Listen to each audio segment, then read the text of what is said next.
Experts say COVID-19 is a step, of course, to measuring the spread of the virus and determining how to handle it. Well, now a Michigan company is developing its own test to fight the pandemic, but this test doesn't determine if you currently have the coronavirus. Instead, it focuses on if you've been exposed in the past and if your body has built up an immunity. Kalamazoo biotech company IonTox is developing COVID-19 antibody testing kits.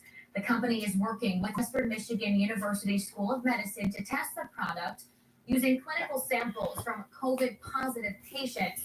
They're also rolling out the test kits to clinics. Okay, guys, it's a Q&A. One kit can test up to 152 people for a yes. I don't care about that. So whether or not the person has That's old. Antibodies.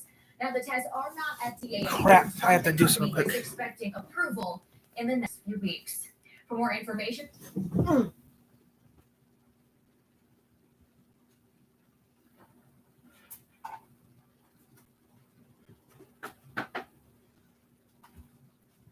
It's a Q&A, people, so, and more, so who knows. We'll do the Q&A, we'll do something else. So ask me a question, I'll answer it like I usually do. It's Wednesday, so it's Q&A day. I try doing Q&As at least once a week. I try to do them on Wednesdays. If I can't do them on Wednesdays, I do a day ahead or do a day after. So it's a Q&A, guys. So if you have any questions, something, ask me and I'll answer it. That's how it kind of works here.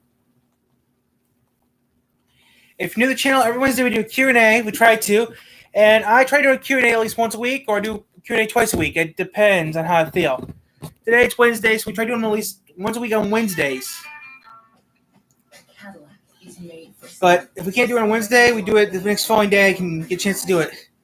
We do Q&As at least once or twice a week. Welcome, everybody. Today we're putting a new spin on the old Diet Coke. Okay, just that. Instead of using Mentos, we're going to be so if you have a question, something, put it in the chat and I will answer it. Oh, I haven't seen this one in forever. It's a good one. Fellow YouTuber Lindsay Wilson tipped me off of this trick. So if you have a question, just put it in the chat here and I'll answer it. I'm trying to see if I can pop the cork out of this champagne just by placing it in the ultrasonic bath. Ultrasonic bath? Using the new Kronos high-speed camera system, which just launched on Kickstarter, by the way. I have Kickstarter. And I am selling stuff too, guys. I'm starting to sell some things. I'm starting to sell merch. There's only one thing you have to do, guys, to get your merch. You have to mail me something to my P.O. box, then you guys get something. Yes, I'm starting merch real soon. All you have to do is mail me a letter, then I'll mail you something back. That's how it usually works here, guys.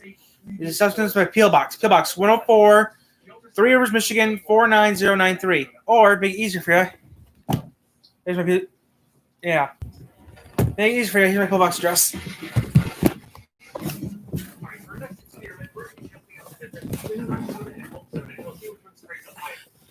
Here's my pill box right there, guys. There's a pill box, guys. Send me something to that address right there, and I'll send you something to that pill box right there. That's your pill box. Send us something, and I'll send you something back. That's how it usually works on the channel. Oh, whoops. That doesn't have the seal on there. Oh, well, close enough. Send to the pill box 104, 3 Rivers, Michigan, 49093, and I'll send you something back, guys. Wow. That's how it usually works here on the channel. The winner is clearly the hot soda, and that makes sense. It's true because chemical and physical reactions both happen faster at higher temperatures. I think the way that the soda foam falls back down in slow motion just looks so. That's cool. Like I said, guys, it's Q&A. I am selling some stuff for about $10. I'm selling some stuff for about 10. I am selling some Back to the Future. I'm selling some stuff I got. I'm saying about $10. Back to the Future stuff. I'm selling some Back to the Future stuff. It's put up right now, but I am selling some Back to the Future stuff for about $10. Oh man! All right, here we go. 3, 2, 1. Whoa! Whoa! So you guys want anything? I'm actually selling letters, and I'm selling some other things too. There's a short supply of this stuff, guys. So if you guys want it, I'm selling them for about between $10 to $15. I'm selling these Back to the Future cars. I'm selling between $10 to $15. I'll show you what they look like right now. high frequency, high energy vibrations in the water cause bubbles to form through a process called cavitation. And because of the bubbles that are formed and the chemical vibrations, that's how it cleans things. A good example, because you're always asking me about it, would be the ring that I wear. No, I'm not married. I made this ring. And I actually love They look like this. They look like this. And these were only made for a short time, and these are accurate, okay? I have one of these two myself I'm keeping, but I actually have a few of these I am actually selling. I have a few of these things I'm actually selling. These came from McDonald's, so I am selling them, guys. You can see on eBay they're going for maybe 15. They're only like, I don't know how much they're going on eBay, but for somebody that they're charging you more on shipping than the thing's actually worth.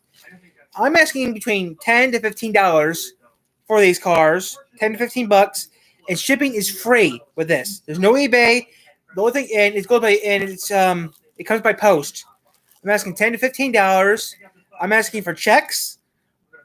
I do not have PayPal. I do not have Patreon. If I knew how to do Patreon, I don't have PayPal and I don't have Patreon right now. So checks or cash will be accepted for these.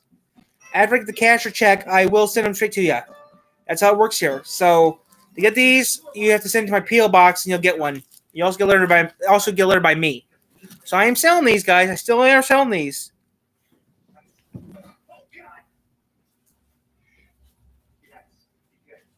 Here we go. 3, 2, 1. Whoa!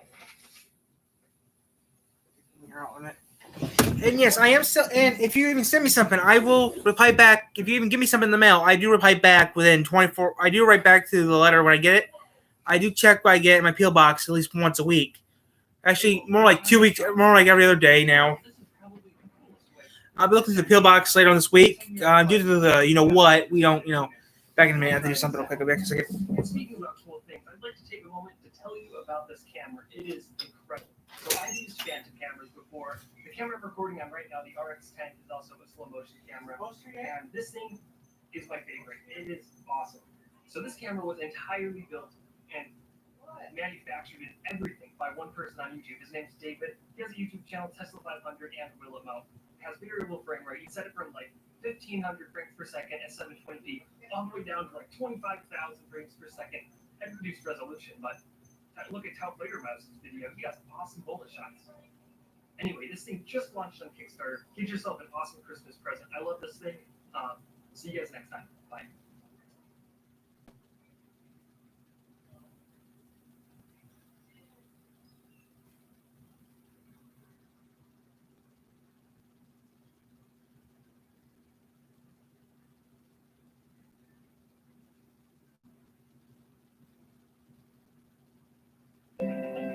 Welcome to the COBA Expo, a North American digital trade show from the world's leading collaborative robot company.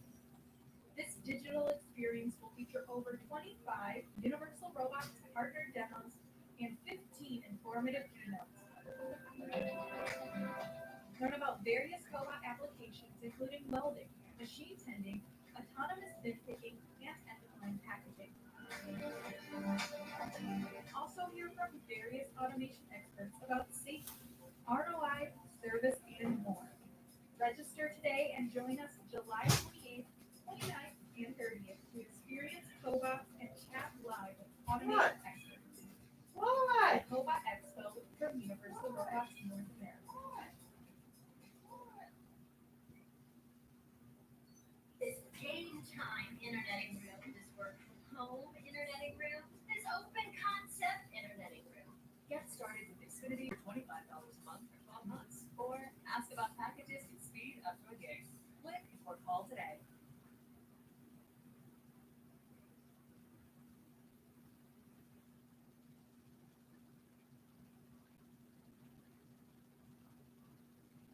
Hey guys, back here, scientist here with a quick brain teaser for you. This is a question that I posted on my Facebook and Instagram and Twitter, but it's a problem that I ran into, and I want to know if you guys know the answer to it.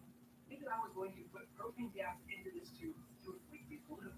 Which one of them would inflate first? Or what order would they inflate in? Would the first one inflate first because it's the first in line to get the gas? Would they all inflate at once because some people think the pressure inside of the tube is equal? Or would number 4 be the first one to inflate because all the pressure comes piling up down here, so number 4 gets all the pressure equal up first? All right, but I don't want you to go to my Facebook, Instagram, or Twitter to find the answer because that's cheating. I want you to find out your own answer now.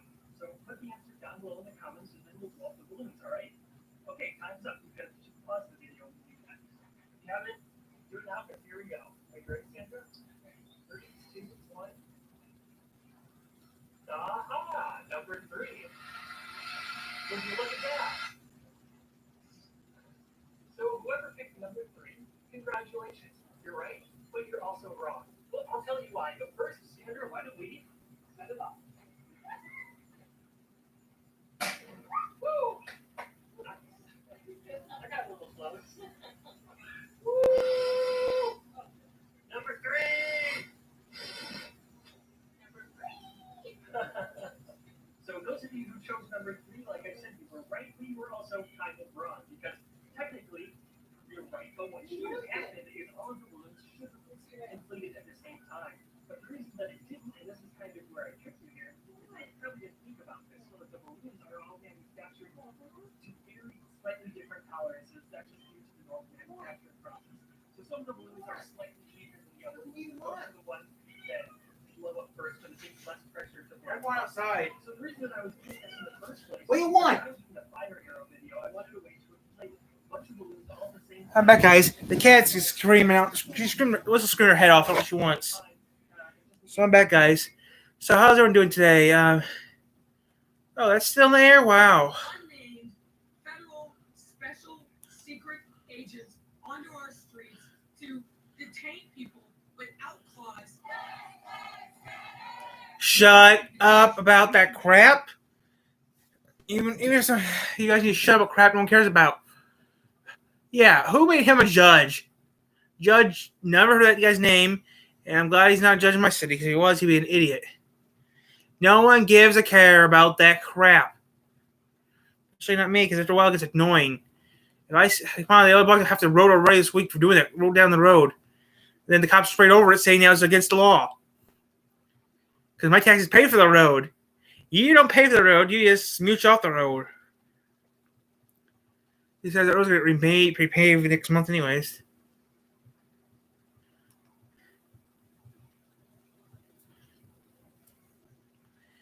Minus the coronavirus, everything else is... I don't know what's going on. This is maybe one of the worst years ever.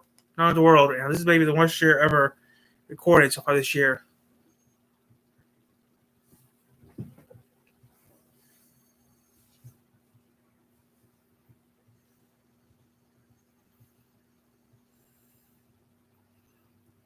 Is that guy stupid or dumb to do that?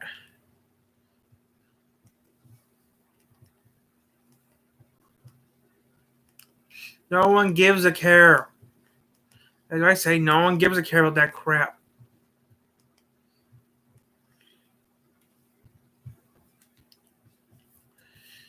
Remember the satisfaction in finding hers. No one cares about that either. There's nothing on TV. There's nothing on TV or YouTube. Is that weird? Going off today at noon. I mean, at 1 o'clock go off. Hey, Wiz, so what's wrong? Huh? Mwah.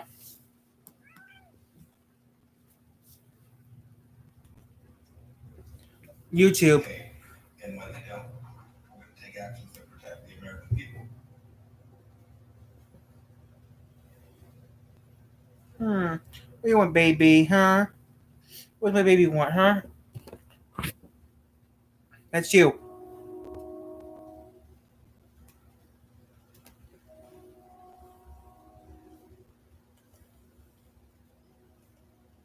Oh, that episode.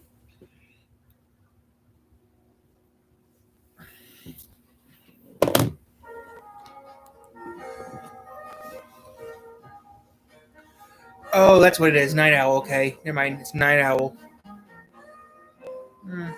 We don't have that in our cable company. I wish we did still. I remember back when I was younger, we used to have this in our cable company, but our cable doesn't have this anymore.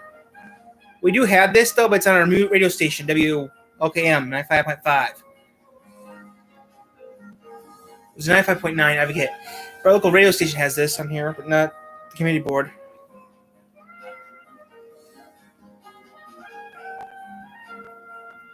Centerville.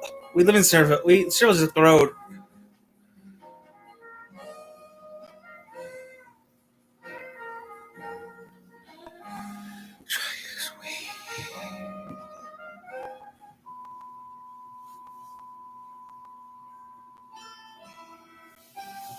So yeah.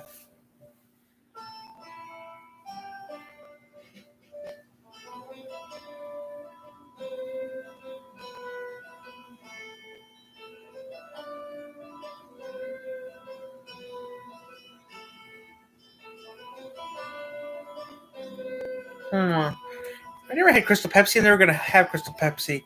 It sounds weird. And they came back out here for a short time. Never had it, so I don't know what it tastes like. I heard it tastes weird, so I wouldn't drink it.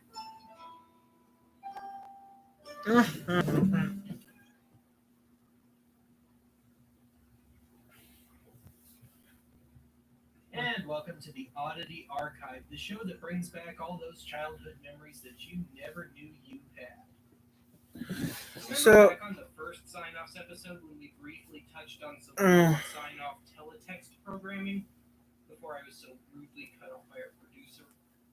Well, after a slight shakeup at Oddity Archive headquarters, now we can crack this little egg wide open and properly discuss the long-forgotten art of teletext television. It's history lesson time again. In the analog days of television, there was a certain unused portion of the video signal known as the vertical blanking interval. These came in the form of little gaps that would last such a short time, literally thousandths of a second, that nobody would ever detect them. Now, as far back as the late 60s, some electronics engineers were already mulling over just what, if anything, could be achieved in those gaps. Over time, we found some uses for them. They included closed captioning and the ever-loved Macrovision copy protection software used on a lot of VHS and DVD titles, which essentially operated on the same principle as the early paid TV descrambler boxes. Introduce a rogue frequency, or pulses in this case, to your target. My baby boy. My big baby boy. You have some games there. Some My teeth computer need engineers fixed. came up with an idea for use of these signal gaps and came up with an early interactive television service called CFAX, which was projected to cost about £70, call it $100 per customer.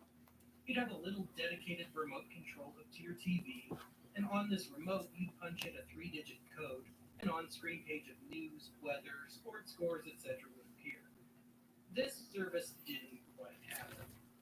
But in 1974, the BBC opted to pick up a non-interactive edition of the CFAX service to air over the air in the overnight post-sign-up hours, offering a continuous loop of news, weather, sports, and miscellaneous. CFAX lasted all the way up to October of 2012. This brings us back around to the States and the American equivalent to CFAX, KeyFax. KeyFax was home to America's first computer-generated TV program, the teletext news magazine Night Owl. Not to be confused with Night Towel. I own the copyrights to that. Airing on Chicago's WFLD for roughly a year, starting in September of 1991. Chicago or Fox 32. Like a more elaborate cable TV community calendar, just with news. Shortly thereafter, cable superstation WTBS, or simply TBS, started running KeyFax news in the overnight hours. This lasted a bit longer than Night Owl, running from 1981 to 1984. Unfortunately, we haven't been able to find any footage, so in one of our classic archive ironic twists, we're forced to use footage exclusively from the local edition of KeyFax. Night Owl has a certain charm to it. The news items are simple and to the point. The little attempts at pictures are, by early 80s CG standards, pretty decent. And for a music geek like myself, the music choices are generally enjoyable and surprisingly eclectic.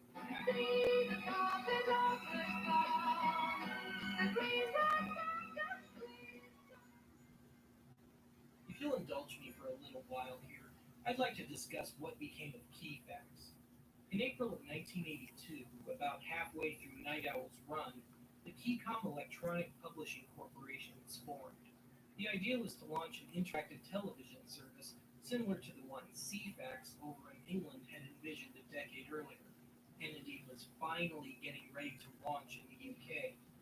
In November of 1982, KeyFax attempted the old 1972 British-style remote control-based service. It ran $20 a month, $10 for the service, and $10 for the necessary decoder box. Yes, we at the archive have unearthed yet another decoder box. Imagine that. Anyway, there was one little problem. CFAX owned the technology, and KeyFax didn't have all the needed licenses. This caused the service to be unusable for about another year until all the licensing issues were worked out. After everything was cleared up, this edition of KeyFax peaked at about 30,000 subscribers. This was in early 1984. This edition of the service was discontinued shortly thereafter. But by this point, KeyFax, unfazed, had something even bigger in mind. Now the vision that KeyFax had was to introduce a service in which you could not only access news and stuff, but also download games or shop online. Pretty exciting stuff for 1984. Not that we had many options quite yet. Unfortunately, this was effectively a forerunner to another interactive TV failure, Web TV. So, what do you think? I'll take it. Don't wait to call out for a Anyway, for $60, you get either a software package for your home computer, like your Commodore 64, or you could have another adapter box. Either way, this system allowed for what would today be equivalent to the data plan on a cell phone, a very pricey data plan. You'd be allowed either 5 hours use per month for $15 or 15 hours use for $30. Like all seemingly half-assed TV-related ideas in the first half of the 1980s, this edition of KeyFax launched in where all these technologies went to die back then. It went to, all together now, Chicago. I swear I have this mental image of some poor Chicagoan guy with all these useless gadgets who's on the brink of bankruptcy because of it. My baby But I boy. digress. Again, launched in November of 1984, KeyFax was a miserable failure, with a subscriber base by some estimates as low as 300 customers.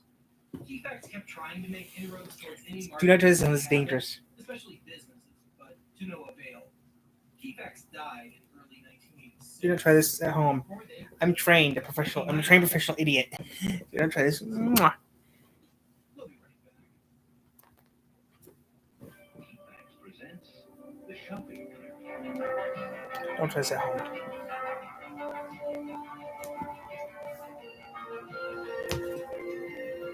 KeyFax lets you turn information into action. KeyFax gives you shopping, banking, tickets, reservations, stock quotes, and much more. Get into action, Chicago. Call 1-800-4KeyFax for a free demonstration at a store near you.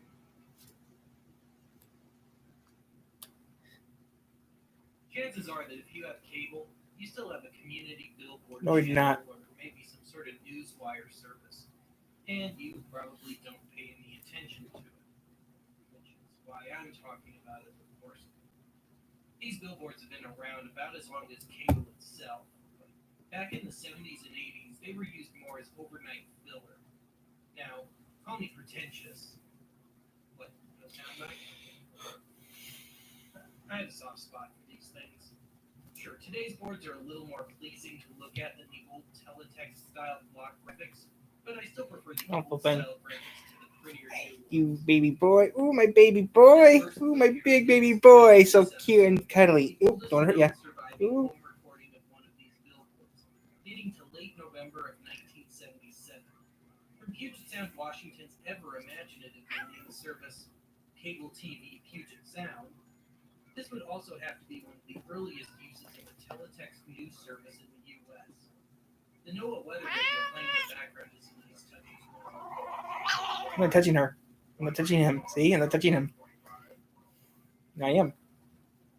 This clip is from a Reuters news feed airing on Manhattan Cable in New York, which dates to what I believe to be late December of 1977.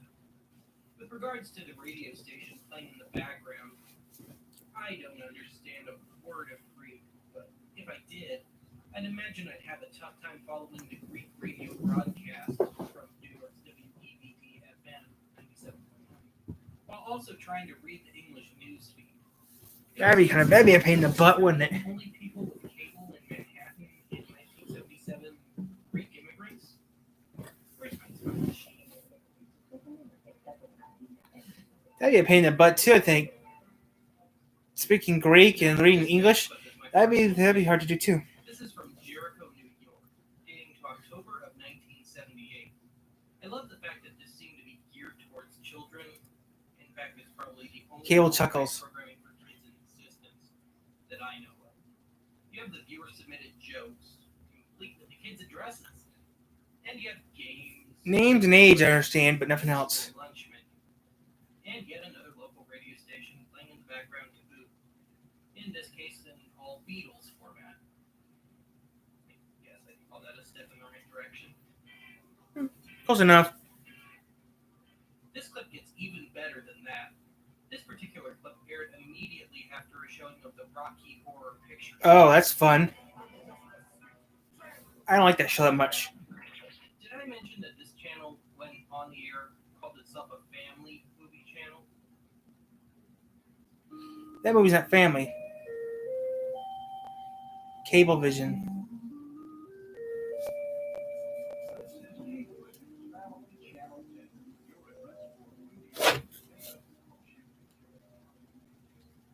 I love it when I don't have to write it. That's stupid. That show's not for kids. That show's not appropriate for kids. It's appropriate for By the time adults. the late 80s rolled around, the electronic program guide channels were a staple of cable TV. First up, we've got this one from Naperville, Illinois, from October of 1987. I like that somebody deems the Home Shopping channel to be worthy of a highlight. The song playing in the background Home also Shopping seems Club. weirdly appropriate.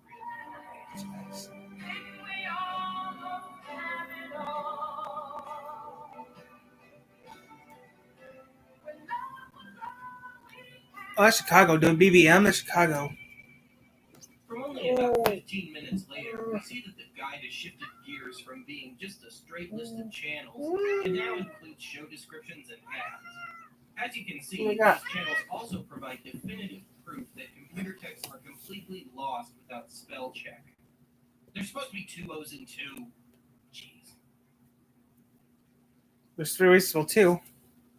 This clip from West Covina, California, from December of 1989, shows the on-duty tech revising the outdated programming info from a day or two earlier.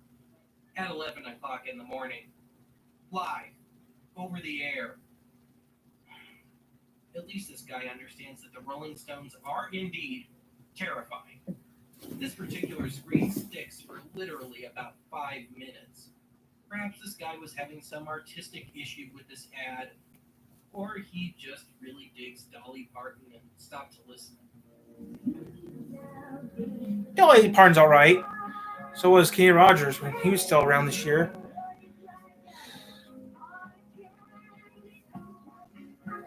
Can't say I'd be any different.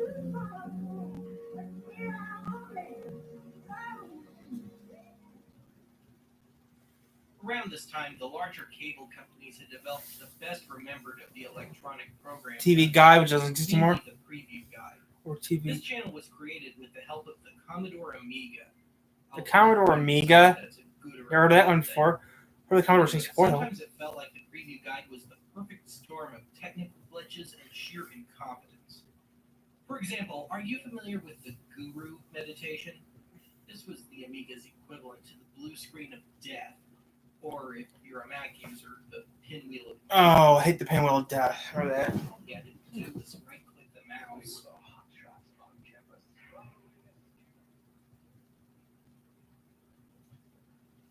I hate the pinwheel of death. I hate that. Notices and advertisements were a big part of some editions of the Preview Guide. Having said that, I'd imagine a few English teachers just cried over this. Also, if you don't like being preached to, I wouldn't recommend watching the Preview Guide while in the Bible Belt. He was delicious. We never had that when I was younger. We had the preview guide, yeah, but we didn't have the. Another episode of the Oddity Archive. Join us next time when we discuss just whatever became of the TV stations that used to air the static. They still exist. If you have a little box TV like I do downstairs, the static still exists. Like I said, guys, this is a Q&A still, guys. So if anyone does come on here by 1 o'clock, it's good. We'll also do our Q&A later on today, but if no one shows up, we're gonna do something else. Or we're not going to. But what it is, I'm not gonna say. Should the city game or should I do GTA? Or should I do an Atari? Or should I do the other thing I was gonna do? I'm not gonna do it until episode 100. Yeah. It's certain time I'm gonna get off this and go to something else.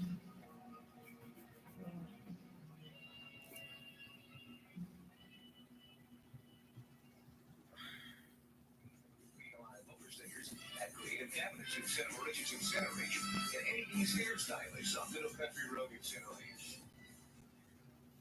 What are the only thing about is that where you live, Ben? Huh. Yeah,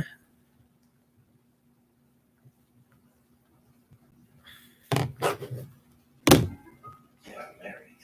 Doesn't matter. You do that for me? Really? Yeah, I like that. I don't know what I'm doing anymore. Cause this is how I do GTA. I think I'm doing that. Oddity Archive. The time is now 9 o'clock. We're gonna. This program will begin in 15 minutes. We're done. That's the end of the Q&A.